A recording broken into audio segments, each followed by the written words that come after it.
آج کا ٹاپک ہے rise and reforms of Napoleon Bonaparte of France. Napoleon کا شمار دنیا کے عظیم ڈکٹیٹروں میں ہوتا ہے۔ اس نے فرانس کے لیے ایسے کارنامے انجام دیے کہ فرانس کی تاریخ میں اس کا نام امر ہو گیا۔ اس کی پیدائش 15 اگست 1769 کو جزیرہ کورسیکا کے شہر اجاکو میں ہوئی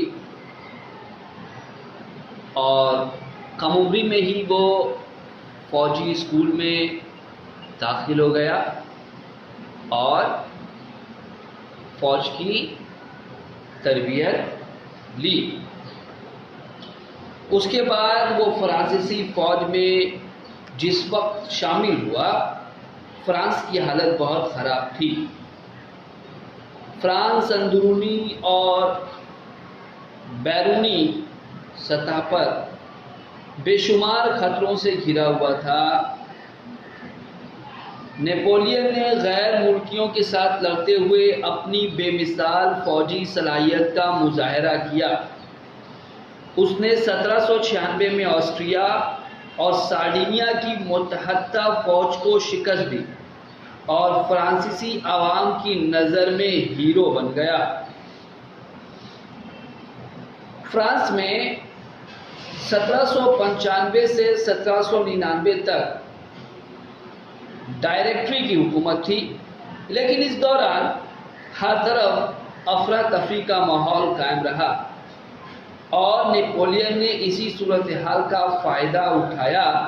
9 نومبر 1799 کو اس نے فوج کی مدد سے ڈائریکٹری کی حکومت کا خاتمہ کر دیا اور اس کی جگہ کونسولیٹ نام سے ایک نیا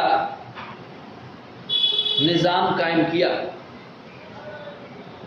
اس نے وہ پہلا کونسل بن گیا اور سارے اختیارات اپنے ہاتھ میں لے لیے، لیکن یہ صرف 10 سالوں کے لیے تھا۔ 1802 میں جب وہ مکمل طور پر بااختیار ہو گیا تو وہ ساری عمر کے لیے کونسل بن گیا۔ پھر اپنی عوامی مقبولیت کی بنا پر 1804 میں عوامی ووٹ کے ذریعہ بادشاہ بنا اور ایمپیرر آف فرانس کا لقب حاصل کیا۔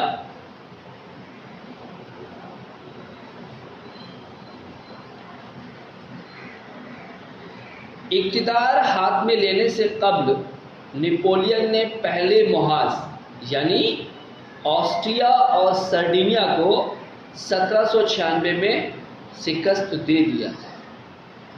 انگلینڈ کے خلاف اس نے مصر کی مہم شروع کی۔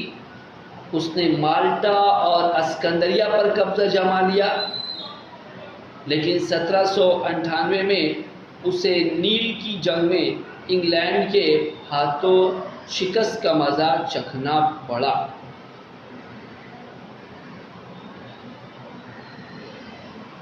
نیل کی جنگ کے بعد انگلینڈ، آسٹریا، ترکی اور نیپلز نے نیپولین کے خلاف دوسرے محاذ کو قائم کر لیا اور نیپولین نے بھی جوابی کارروائی کی اور 14 جون سن 1800 کو میرنگو کے مقام پر آسٹریا کو شکست دی۔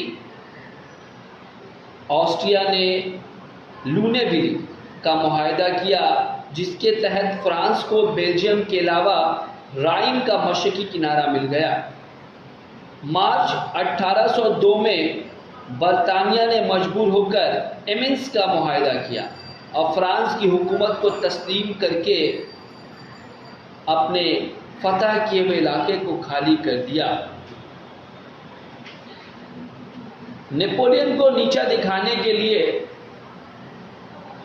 1805 میں انگلینڈ نے پروشیا، آسٹریا، روس اور سویڈن کے ساتھ مل کر نیپولین کے خلاف تیسرا محاذ تیار کیا۔ نیپولین نے 12 دسمبر 1805 کو آسٹریا کے مقام پر آسٹریا اور روس کی متحدہ فوج کو بھاری شکست دی۔ 1807 میں روس نے فرانس کے ساتھ ٹلسٹ کا معاہدہ کیا۔ اس معاہدہ کے تحت پورا وسطی یورپ نیپولین کے قبضے میں آ گیا۔ اب ہم دیکھتے ہیں نیپولین کے اصلاحات یعنی ریفارمز کی طرف۔ تو سب سے پہلا جو کارنامہ، ایک ایسا کارنامہ جس نے نیپولین کو امر کر دیا فرانس اور یورپ کی تاریخ میں، وہ تھا کوڈ نیپولین، نیپولین کا قانون۔ اس کوڈ کے تحت، اس قانون کے تحت نیپولین نے تمام لوگوں کو قانون کی نظر میں یکساں کر دیا، برابر کر دیا۔ نیپولین نے اس نئے قانون کے ذریعہ مذہبی تفریق کو ختم کرنے کی کوشش کی۔ یہ نیا قانون معتدل اور مضبوط تھا۔ اس قانون کو مکمل تفصیل کے ساتھ قلم بند کیا گیا۔ کوڈ نیپولین فرانسیسی روایات اور انقلاب دوست جذبات سے ہم آہنگ تھا، اس لیے فرانسیسی عوام میں اس قانون کو بڑی مقبولیت ہوئی۔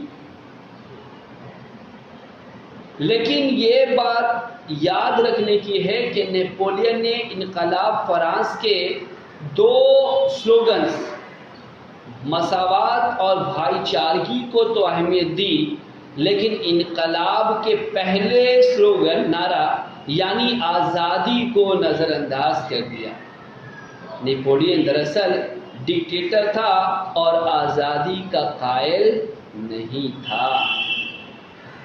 اب اگر نیپولین کے ایڈمنسٹریٹو ریفارم پر غور کرتے ہیں تو نیپولین نے اس میدان میں بھی خاصا کارنامہ انجام دیا۔ اس نے اپنے تمام علاقوں کو قریباً 83 یونٹس میں، اکائیوں میں بانٹ دیا اور تمام ذمہ داریوں کے لیے الگ الگ محکمے بنائے، اس کے لیے افسران مقرر کیے تاکہ تمام کام بحسن خوبی انجام دیا جا سکے۔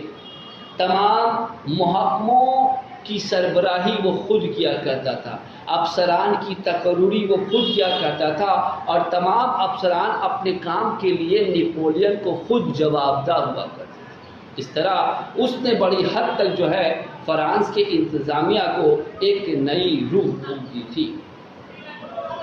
ایجوکیشن ریفارمز، تعلیمی اصلاحات۔ نیپولین کا ماننا تھا کہ بغیر تعلیم کے کوئی بھی قوم، کوئی بھی ملک ترقی کی راہ پر گامزن نہیں ہو سکتا۔ وہ کہتا تھا کہ تم مجھے تعلیم یافتہ ماں دو اور میں تمہیں تعلیم یافتہ ملک دوں گا، یعنی بغیر تعلیم کے وہ ترقی کو ممکن نہیں سمجھتا تھا۔ اس نے فرانس کے تمام تر علاقوں میں high school, grammar school, normal school, arts school, college اور یونیورسٹیاں قائم کی۔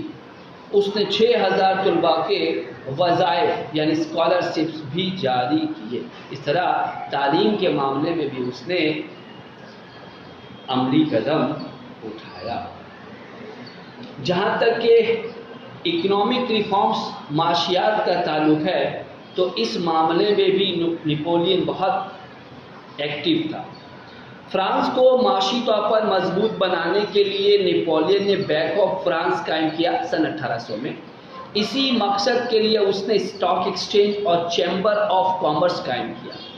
اعلان برلن کے بعد اس نے ملک بھر میں درآمد اور برآمد یعنی امپورٹ ایکسپورٹ لائسنس جاری کیے اور خام مال برآمد کر کے اپنی صنعت کو ترقی دی۔ اس کے دور میں فرانس کی تجارت بیرون تک پھیل گئی۔ اس نے سرکاری خرچ کو بہت حد تک کم کر دیا۔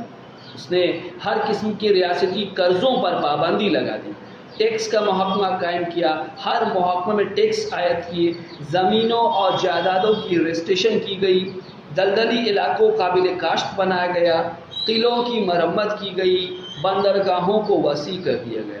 ان سب باتوں کے نتیجے میں فرانس میں خوشحالی کا دورہ ہوا اور عوام کا دل جیتنے میں نیپولین کامیاب رہا، ساتھ ہی ساتھ ملک کو بھی اس نے معاشی طور پر استحکام بخشا۔ کنکورڈٹ 1801، یہ بھی ایک مدعا ہے، اس کو سمجھ لیں۔ 1801 میں نیپولین نے پوپ کے ساتھ، چرچ کے ساتھ ایک معاہدہ کیا، جس کے تحت کیتھولک مسلک کو فرانس کا سرکاری مذہب قرار دیا گیا اور تمام چرچ کے اختیارات کو محدود کر دیے گئے اور اسے ریاست کا حکم ماننے کے لیے مجبور کر دیا گیا۔ آنر آف لیجنڈ، نیپولین فنکاروں کو بھی بہت سراہتا تھا، فنکاروں، مصوروں، سنگتراسوں، موسیقاروں، شاعروں اور ادیبوں کا زبردست قدردان تھا وہ۔ اس نے ان لوگوں کی سرپرستی کی، اس نے ان لوگوں کی کارکردگی کی بنا پر انہیں آنر آف لیجنڈ کے خطاب سے بھی نوازا۔ اس کے دور حکومت میں پیرس کو لائبریریوں، یونیورسٹیوں، میوزیموں اور شاندار محلات سے سجا دیا گیا۔ تو یہ تھا نیپولین، جس نے بڑی آن بان اور شان سے 1799 سے 1815 تک فرانس پر حکومت کی اور اپنے آپ کو ایک کامیاب ڈکٹیٹر حکمراں ثابت کیا۔